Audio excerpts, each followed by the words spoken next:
I never stay in one country for a long time. It gets boring. I like to move on, see new places, meet different people. It's a good life, most of the time. When I need money, I get a fruit. In Europe you can pick fruit most of the year. You need to be in the right country at the right time, of course. It's not easy work, but the money's not bad. I like to go south in the winter.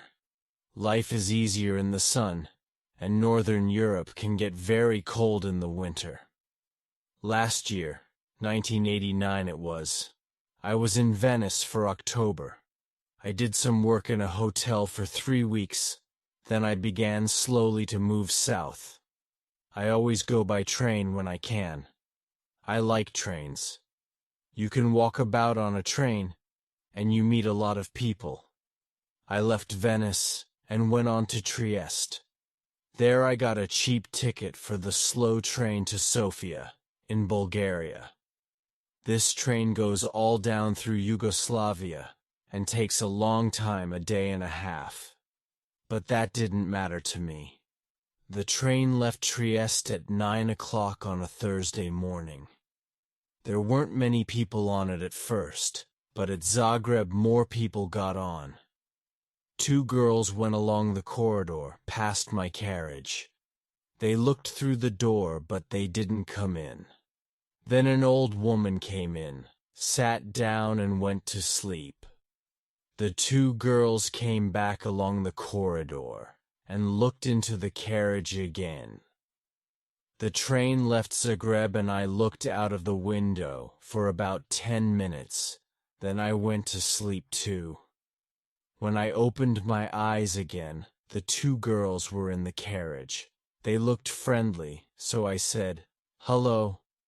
"Hi," they said. "You're American," I said, "or Canadian, right?" "American," the taller girl said. She smiled. "And you're 23. Your name's Tom Walsh. You've got blue eyes, and your mum lives in Burnham-on-Sea, UK, right?" "How did you know all that?" I asked. The second girl laughed. "She looked at your passport. It's in your coat pocket." "Oh, right." My coat was on the seat next to me. I took my passport out of my pocket and put it back in my bag. "Who are you then?" I asked. They told me. Melanie and Carol from Los Angeles, USA. They liked Europe, they said. They knew a lot of places: Britain, Holland, Denmark, Germany, France, Spain, Italy, Yugoslavia, Bulgaria, Greece. "I'm going to Bulgaria now," I said. "Tour about a month. Then I'm going south for the winter. Cyprus, or perhaps North Africa." "Oh yes?" they said. "We love Bulgaria. Sofia's a great town. Wonderful." "What do you do about money?" I asked. "Well, you know," Carol smiled. "Sometimes we get a little job, this and that. But what about you?" "Yeah, come on," Melanie said. "Tell us about you. Tom Walsh with the blue eyes and the mum in Burnham-on-Sea. What are you doing with your life, hey?" So I told them. They were nice girls. They were older than me, perhaps 27 or 28, but I liked them. We talked and laughed for hours. I told them a lot of stories about my life. Some of the stories were true, some weren't. But the girls laughed and said I was a great guy. I asked them about Bulgaria because I didn't know the country. They knew Sofia well, they said. "Hey, Carol," Melanie said. "We're staying in Bella Palanca for a day or 2. But let's go over to Sofia this weekend and meet Tom there. We can meet him on Saturday night at the Hotel Marmara. Yeah, it's a good hotel, Carol told me. Cheap, but good. What do you think, Tom? Great, I said. Let's do that. The train was very slow. We got to Belgrade at 6 o'clock in the evening, and a lot of people got off. There were only me and the girls in the carriage then. The guard came and looked at our tickets, and went away again. Carol looked at Melanie. Hey, Mel, she said. Why don't you and Tom go along to the restaurant? I'm not hungry, and I want to sleep for an hour. Food's very expensive on the train, I said. I haven't got much money just now. I'm going to get a job in Sofia. Oh, Tom, Melanie said. Why didn't you tell us? Look, you're a nice guy, right? We're okay for money this week. We can buy you a meal. Of course we can, Carol said. And look, in Sofia, we can take you to the best restaurant in town. It's a great place. We love it. What could I say? I was hungry. They had money, I didn't. So Melanie and I went to the restaurant and had a meal. When we came back, Carol was still alone in the carriage. Melanie put her feet on the seat and went to sleep. At Nice, some more people got on the train, and 2 old men came into our carriage.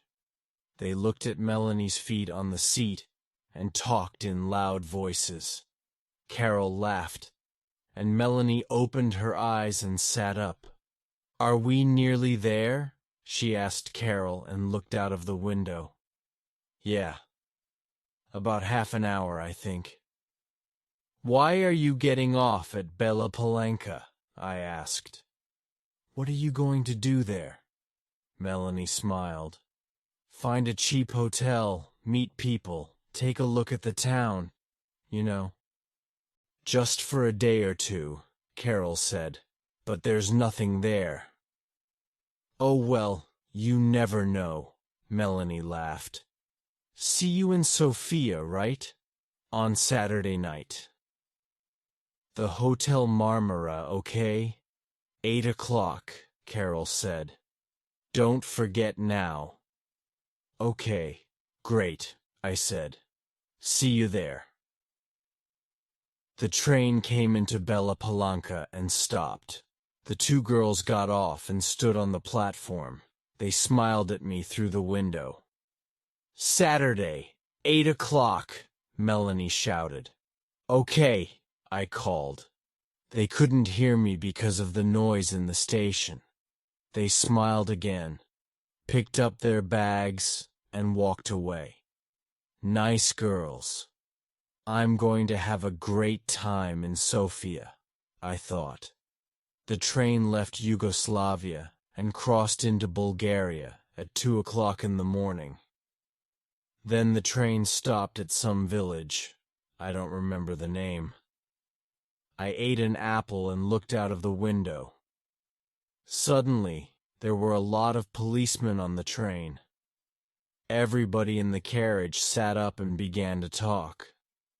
What's happening? I said in Italian to the old man next to me. I don't know, he said in bad Italian. Perhaps they're looking for somebody. Look, the police are taking some people off the train. Then 2 policemen came into our carriage, a tall, thin one, and a short, fat one. They looked at everybody carefully. And then they looked at me again. Come with us, please, the fat policeman said in English. What? Me? I said. Why? What's the matter? And bring your bag with you, the tall policeman said. I began to ask a question, but policemen never like questions from young men with long hair. So I stayed quiet, picked up my bag, and went with them. In the station building there were a lot more policemen, and some people from the train. They were all young people I saw. Some were afraid, some were bored.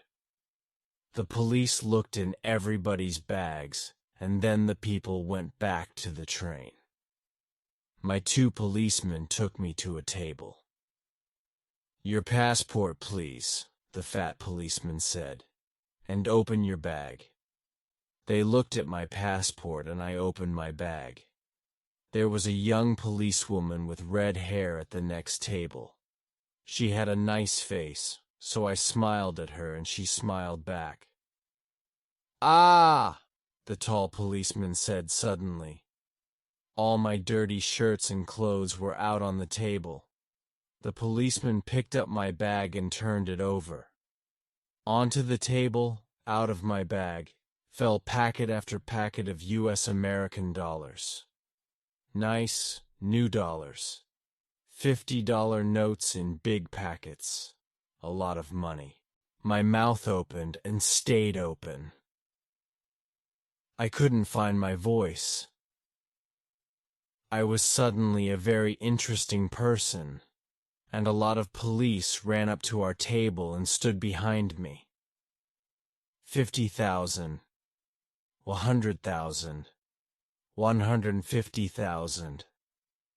"There's $200,000 here," the tall policeman said. "What an interesting bag, Mr. Tom Walsh." I found my voice again quickly. "But it's not my bag," I shouted. There was a big, happy smile on that policeman's face. "Well," he said, "it's got your name on it. Look."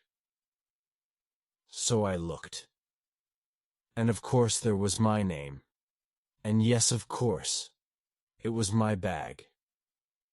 So how did 200,000 US dollars get into my bag? "You cannot bring us dollars into this country," the fat policeman said. He had very short gray hair and little black eyes. He didn't smile once. "But I didn't bring them," I said quickly. "They're not my dollars. I never saw them before in my life, and—" There was a lot of noise in the station. I looked out of the window and saw my train. Slowly, it began to move. "Hey, 5," I shouted. "That's my train." The tall policeman laughed. It was a great day for him. "Oh no," he said. "You're not getting back on that train. You're staying here with us, in our beautiful country." He smiled happily. So I never got to Sofia on Saturday. I was very unhappy about that. I wanted to have a little talk with Melanie and Carol. Ask them 1 or 2 questions, you know. "You're a nice guy, Tom. See you in Sofia, okay? Take you to the best restaurant in town. Yeah, great."